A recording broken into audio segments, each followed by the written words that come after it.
ನಾಳೆ ವಿಧಾನಸೌಧಕ್ಕೆ ಮುತ್ತಿಗೆ ಹಾಕೋದಾಗಿ ಜೆಡಿಎಸ್ ಎಚ್ಚರಿಕೆ ನೀಡಿರೋದು. ಮೆಟ್ರೋ ಟಿಕೆಟ್ ದರ ಇಳಿಸದೇ ಇದ್ರೆ ಬಿಎಂಆರ್ಸಿಎಲ್ಗೆ ಎಚ್ಚರಿಕೆ ನೀಡಿದ್ದಾರೆ ಜೆಡಿಎಸ್ ಕಾರ್ಯಕರ್ತರು. ಮೊದಲಿದ್ದ ದರವನ್ನ ನಿಗದಿ ಮಾಡಬೇಕು ಅಂತ ಮನವಿಯನ್ನ ಕೂಡ ಸಲ್ಲಿಸೋದಕ್ಕೆ ರೆಡಿ ಇದ್ದಾರೆ. ಹಾಗೆ ಬೆಂಗಳೂರಲ್ಲಿ ಜೆಡಿಎಸ್ ಜಿಲ್ಲಾಧ್ಯಕ್ಷ ರಮೇಶ್ ಗೌಡ ಅವರು ನೇತೃತ್ವವನ್ನ ಕೂಡ ವಹಿಸಲಿದ್ದಾರೆ. ಮೆಟ್ರೋ ಟಿಕೆಟ್ ದರ ಇಳಿಕೆ ಮಾಡುವಂತೆ ಬಿಎಂಆರ್ಸಿಎಲ್ಗೆ ಮನವಿಯನ್ನ ಕೂಡ ಮಾಡಲಿದ್ದಾರೆ. ಮೆಟ್ರೋ ಟಿಕೆಟ್ ದರ ಇಳಿಸದೇ ಇದ್ರೆ ವಿಧಾನಸೌಧಕ್ಕೆ ಮುತ್ತಿಗೆಯನ್ನ ಹಾಕೋದಾಗಿ ಜೆಡಿಎಸ್ ಎಚ್ಚರಿಕೆಯನ್ನ ಕೂಡ ನೀಡ್ತಾ ಇದೆ. ಈ ಹಿಂದೆ ಕೂಡ 16ರಿಂದ 18% ಅಷ್ಟು ಏರಿಕೆ ಮಾಡ್ತು ನಮ್ಮ ಮೆಟ್ರೋ. ಆಗೇನು ಅಷ್ಟೊಂದು ಬರ್ಡನ್ ಅಂತ ಅನ್ನಿಸ್ತಿಲ್ಲ. ಆದರೆ ಈಗ 46% ಹೆಚ್ಚಿಗೆ ಮಾಡಿರೋದು ನೀವು ಕೂಡ ನೋಡ್ತಾ ಇರಬಹುದು. ಅಂದರೆ ಇಷ್ಟು ದಿನಗಳು ಕಾಲ ಏನು ಪೀಕ್ ಅವರ್ಗಳಲ್ಲಿ ಮಾತ್ರ ಜನಸಂದಣಿ ಇರ್ತಾ ಇತ್ತು ಅಥವಾ ಜನರು ತುಂಬಿ ತುಳುಕ್ತಾ ಇದ್ರು ಅಂತ ಹೇಳಿದ್ರೆ ಇಲ್ಲ, ನಿಜಕ್ಕೂ ಕೂಡ ನಮ್ಮ ಮೆಟ್ರೋದಲ್ಲಿ ನೀವು ಯಾವಾಗ ಹೋದ್ರೂ ಕೂಡ ಪ್ರಯಾಣಿಕರು ಪ್ರಯಾಣವನ್ನ ಮಾಡ್ತಾನೆ ಇದ್ರು. ವಿದ್ಯಾರ್ಥಿಗಳು, ಕೆಳವರ್ಗದವರು, ಮಧ್ಯಮ ವರ್ಗದವರಿಗೆಲ್ಲ ಆಸರೆ ಆಗಿತ್ತು. ಆದರೆ ಏಕಾಏಕಿ ಏಕದಮ್ ಒಂದೇ ಸಾರಿ ಮೆಟ್ರೋ ರೇಟ್ನ ಜಾಸ್ತಿ ಮಾಡಿರೋದು ಎಲ್ಲೋ ಒಂದು ಕಡೆ ಸರ್ಕಾರದ ಬೊಕ್ಕಸಕ್ಕೆ ಅವರೇ ಒಂದು ಡಿಸ್ಅಡ್ವಾಂಟೇಜ್ ಮಾಡಿಕೊಂಡ್ರು. ಹಾಗೆ ಟ್ರಾಫಿಕ್ ಅನ್ನ ತಗ್ಸುವಂತ ನಿಟ್ಟಿನಲ್ಲಿ ಮಾಡಿದಂತ ನಮ್ಮ ಮೆಟ್ರೋ ಜನಸ್ನೇಹಿ ಆಗಿರಬೇಕೇ ಹೊರತು ಜನರಿಗೆ ಕಂಟಕವನ್ನ ತರುವಂತೆ ಆಗಬಾರ್ದಿತ್ತು. ಇನ್ನಾದ್ರೂ ಸ್ವಲ್ಪ ಎಚ್ಚೆತ್ತುಕೊಂಡು ಮೊದಲಿದ್ದ ದರವನ್ನ ನಿಗದಿ ಮಾಡಿದ್ರೆ ಜನಸಾಮಾನ್ಯರಿಗೂ ಕೂಡ ಅನುಕೂಲವಾಗತ್ತೆ.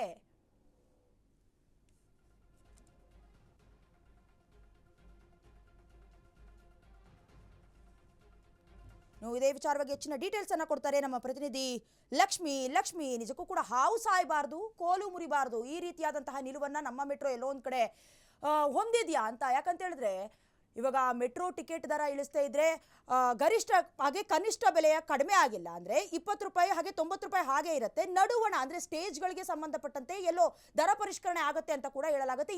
ಹೇಗಿದ್ರು ಒಂದು ಸ್ಟೇಜ್ ನಡುವೆ ಆಗಿರುವ ದರ ಕಡಿಮೆ ಮಾಡೋದು ಹೇಗೆ ಅಂತ.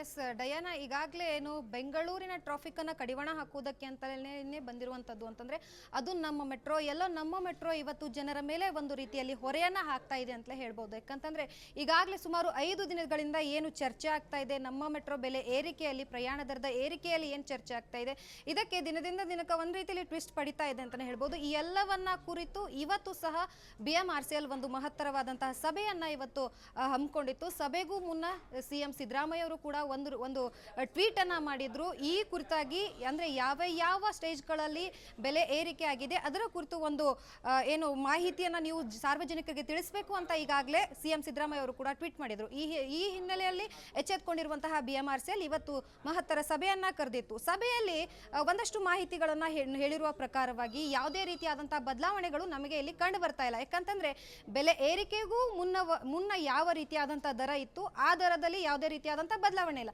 ಅದಾದ ಬಳಿಕ ಫೆಬ್ರವರಿ 9ನೇ ತಾರೀಕು ಏನು ಒಂದು ಬೆಲೆ ಏರಿಕೆಯ ತೀರ್ಮಾನ ತಗೊಳ್ತಾರೆ. ಅಂದ್ರೆ 46% ಬೆಲೆ ಏರಿಕೆಯನ್ನ ಮಾಡ್ತಾರೆ. ಸುಮಾರು ಕನಿಷ್ಠ 10 ರೂಪಾಯಿ ಗರಿಷ್ಠ 90 ರೂಪಾಯಿ ಏನು ಬೆಲೆ ಏರಿಕೆಯನ್ನ ಮಾಡಿದ್ರು ಅದನ್ನು ಕೂಡ ಬದಲಾಗೋದಿಲ್ಲ. ಹಾಗಿದ್ರೆ ಬದಲಾಗಿರುವಂತದ್ದೇನು ಅಂತಂದ್ರೆ ಸಾರ್ವಜನಿಕರ ಆಕ್ರೋಶಕ್ಕೆ ಕಾರಣವಾಗಿರುವಂತದ್ದು ಕೆಲವೊಂದಷ್ಟು ಸ್ಟೇಜ್ಗಳಲ್ಲಿ ಸುಮಾರು 100% ಬೆಲೆ ಏರಿಕೆ ಕಂಡು ಬರ್ತಾ ಇದೆ. ಇದನ್ನ ಕಡಿಮೆ ಮಾಡ್ಬೇಕಂತ ಹೇಳಿ ಸೊ ಈ ಹಿನ್ನೆಲೆಯಲ್ಲಿ ಇವತ್ತು ಸಭೆಯಲ್ಲಿ ಹೇಳಿರುವ ಮಾಹಿತಿಯ ಪ್ರಕಾರ ಯಾವ ಸ್ಟೇಜ್ಗಳಲ್ಲಿ ಅಂದ್ರೆ ಒಂದು ಸ್ಟೇಜ್ ನಿಂದ ಇನ್ನೊಂದು ಸ್ಟೇಜ್ಗಳ ಮಧ್ಯದಲ್ಲಿ ಬೆಲೆ ಏರಿಕೆ ಕೆಲವು ಭಾಗಗಳಲ್ಲಿ 90% ಆಗಿದೆ, ಇನ್ನು ಕೆಲವು ಭಾಗಗಳಲ್ಲಿ 40% ಆಗಿದೆ, ಇನ್ನು ಕೆಲವು ಭಾಗಗಳಲ್ಲಿ 100% ಬೆಲೆ ಏರಿಕೆ ಆಗಿದೆ. ಇದನ್ನ ಮಾತ್ರ ನಾವು ಕಡಿಮೆ ಮಾಡ್ತೀವಿ, ಇದನ್ನ ನಾಳೆಯಿಂದ ದರ ಪರಿಷ್ಕರಣೆ ಮಾಡ್ತೀವಿ ಅಂತ ಹೇಳಿ ಬಿಎಂಆರ್ಸಿಎಲ್ ನ MD ಆಗಿರುವಂತಹ ಮಹೇಶ್ವರ ಅವರು ಇವತ್ತು ಮಾಧ್ಯಮಗೋಷ್ಠಿಯಲ್ಲಿ ತಿಳಿಸಿರುವಂತಹದ್ದು. ಸೊ ಸಂಪೂರ್ಣವಾಗಿ ಎಲ್ಲೋ ಅಂದ್ರೆ ಸಾರ್ವಜನಿಕರಿಗೆ ಪ್ರಯಾಣಿಕರಿಗೆ ಇದು ರಿಲ್ಯಾಕ್ಸ್ ಕೂಡ ಕೊಡ್ತಾ ಇಲ್ಲ. ಮತ್ತೊಂದು ಕಡೆಗಳಲ್ಲಿ ಸಮಾಧಾನ ಏನು ಅಂತಂದ್ರೆ ಎಲ್ಲಿ ಜಾಸ್ತಿ ಆಗಿದೆ ಅಲ್ಲಿ ಮಾತ್ರ ಕಡಿಮೆ ಆಗುತ್ತೆ ಅನ್ನುವಂಥದ್ದು ಡಯಾನಾ. ಇದ್ರ ಜೊತೆಗೆ ಈಗ ಟಿಕೆಟ್ ದರ ಏರಿಕೆ ಆದ ಮೇಲೆ ಜನರು ಕೂಡ ಅದರಲ್ಲೂ 41,000 ಜನರು ಕಡಿಮೆ ಆಗಿದ್ದಾರೆ ಪ್ರಯಾಣ ಮಾಡುವಲ್ಲಿ ಅಂತ. ಹಾಗೆ ಜನಸ್ನೇಹಿಯಾಗಿದ್ದಂತಹ ನಮ್ಮ ಮೆಟ್ರೋ ಈಗ ಜನ ವಿರೋಧಿಯಾಗಿದೆ ಅಥವಾ ಜನ ದ್ವೇಷಿಯಾಗಿದೆ ಅಂತ ಕೂಡ ಹೇಳಲಾಗ್ತಾ ಇದೆ. ಏನಿದೆ ಇದ್ರ ಬಗ್ಗೆ ಹೆಚ್ಚಿನ ಡೀಟೇಲ್ಸ್? ಎಸ್, ಖಂಡಿತವಾಗ್ಲೂ ಹೌದು. ಈ ಪ್ರಶ್ನೆ ಮೂಡುವಂತದ್ದು ನಿಜಕ್ಕೂ ಸತ್ಯ. ಯಾಕಂತಂದ್ರೆ ನಮ್ಮ ಮೆಟ್ರೋ ಟ್ರಾಫಿಕ್ ಅನ್ನ ಕಡಿವಾಣ ಹಾಕುವುದಕ್ಕೆ ಹುಟ್ಕೊಂಡಿರುವಂತಹದ್ದು. ಆದ್ರೆ ಎಲ್ಲೋ ನಮ್ಮ ಮೆಟ್ರೋನೇ ಜನರ ಮೇಲೆ ತಿರುಗಿ ಬೀಳ್ತಾ ಇದೆ ಅನ್ನುವಂಥದ್ದು ಈಗ ಪ್ರಶ್ನೆ ಮೂಡುವಂತಹದ್ದು. ಇದರ ಜೊತೆಗೆ ಏನು ಅಂತಂದ್ರೆ ನಮ್ಮ ಮೆಟ್ರೋದ ಬಿಎಂಆರ್ಸಿಎಲ್ ನ MD ಅವರು ಇವತ್ತು ಮಾಹಿತಿ ನೀಡುವ ಪ್ರಕಾರ 8ರಿಂದ 10%ನಷ್ಟು ಜನಸಂಖ್ಯೆ ಸಂದಣಿಯಲ್ಲಿ ಕಡಿಮೆ ಆಗಿದೆ. ಅದೇ ಆದಾಯದಲ್ಲಿ ಯಾವುದೇ ರೀತಿಯಾದಂಥ ಕಡಿಮೆ ಆಗಿಲ್ಲ. ಆದಾಯದಲ್ಲಿ ಯಾಕೆ ಕಡಿಮೆ ಆಗಿಲ್ಲ ಅಂತಂದ್ರೆ ಬೆಲೆ ಏರಿಕೆ ಪ್ರಮಾಣದಲ್ಲಿ ಹೆಚ್ಚಾಗಿರೋದ್ರಿಂದಾಗಿ ಆದಾಯದಲ್ಲಿ ಯಾವುದೇ ರೀತಿಯಾದಂಥ ಹೊಡೆತ ಬಿದ್ದಿಲ್ಲ. ಆದರೆ ಪ್ರಯಾಣದಲ್ಲಿ ಸುಮಾರು 40ರಿಂದ 41 ಸಾವಿರ ಜನಸಂಖ್ಯೆಯಲ್ಲಿ ಕಡಿಮೆ ಆಗಿದೆ.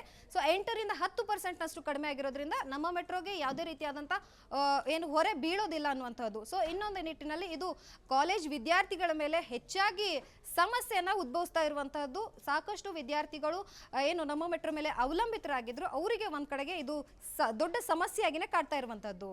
ಡಯಾನಾ. ಓಕೆ ಲಕ್ಷ್ಮಿ, ಈಗ ದರ ಪರಿಷ್ಕರಣೆಯಲ್ಲಿ ನಮ್ಮ ಮೆಟ್ರೋದವರು ಸ್ಟೇಜ್ಗೆ ಎಷ್ಟು ಪರ್ಸೆಂಟ್ ಅಷ್ಟು ಕಡಿಮೆ ಮಾಡಬಹುದು ಅನ್ನುವಂತಹ ಮಾಹಿತಿ ಇದೆಯಾ? ಹೌದು, ಯಾಕಂತಂದ್ರೆ ಈಗಾಗಲೇ ಏನು 2 ಕಿಲೋಮೀಟರ್ ದರದ ಅಂದ್ರೆ 2 ಕಿಲೋಮೀಟರ್ ಒಂದು ಸ್ಟೇಜಿಂದ ಇನ್ನೊಂದು ಸ್ಟೇಜ್ಗೆ 2 ಕಿಲೋಮೀಟರ್ಗೆ ಹೋಗುವಂತ ಇದಕ್ಕೆ 10 ರೂಪಾಯಿ ಅಂತ ಹೇಳಿ ಈಗಾಗಲೇ ನಿಗದಿ ಮಾಡಿದ್ರು.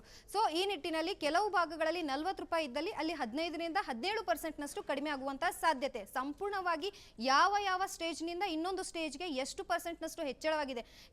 ಫಾರ್ ಎಕ್ಸಾಂಪಲ್ ಹೇಳಬೇಕು ಅಂತಂದ್ರೆ ಮೆಜೆಸ್ಟಿಕ್ನಿಂದ ಏನು ಬೇರೆ ಬೇರೆ ಭಾಗಗಳಿಗೆ ಈಗ ಲಾಲ್ಬಾಗ್ ಹೋಗೋರಿಗೆ ಒಂದು 50 ರೂಪಾಯಿ ಜಾಸ್ತಿ ಆಗಿದೆ ಅಂದ್ರೆ 20 ರೂಪಾಯಿ ಕೊಡೋ ಜಾಗದಲ್ಲಿ 30 ರೂಪಾಯಿ ಕೊಡ್ತಾ ಇದ್ರೆ ಅಲ್ಲಿ 15ರಿಂದ 17%ನಷ್ಟು ಕಡಿಮೆ ಆಗುವಂತಹ ಸಾಧ್ಯತೆ ಇದೆ. ಸೊ ಈ ಜಾರಿ ಅಂದ್ರೆ ನಾಳೆಯಿಂದಲೇ ದರ ಪರಿಷ್ಕರಣೆ ಆಗುತ್ತೆ. ಇಂದು ಸಂಜೆ ಏನು BMRCL ನ ಅಧಿಕಾರಿಗಳು ಮತ್ತೊಂದು ಸಭೆಯನ್ನ ಮಾಡ್ತಾರೆ. ಆ ಸಭೆಯ ಬಳಿಕ ನಾಳೆ ಬೆಳಿಗ್ಗೆಯಿಂದಲೇ ಇದು ಜಾರಿ ಆಗುವಂತಹದ್ದು. ಓಕೆ, ಥ್ಯಾಂಕ್ ಯು ಲಕ್ಷ್ಮಿ ಹೆಚ್ಚಿನ ಡೀಟೇಲ್ಸ್ಗೆ.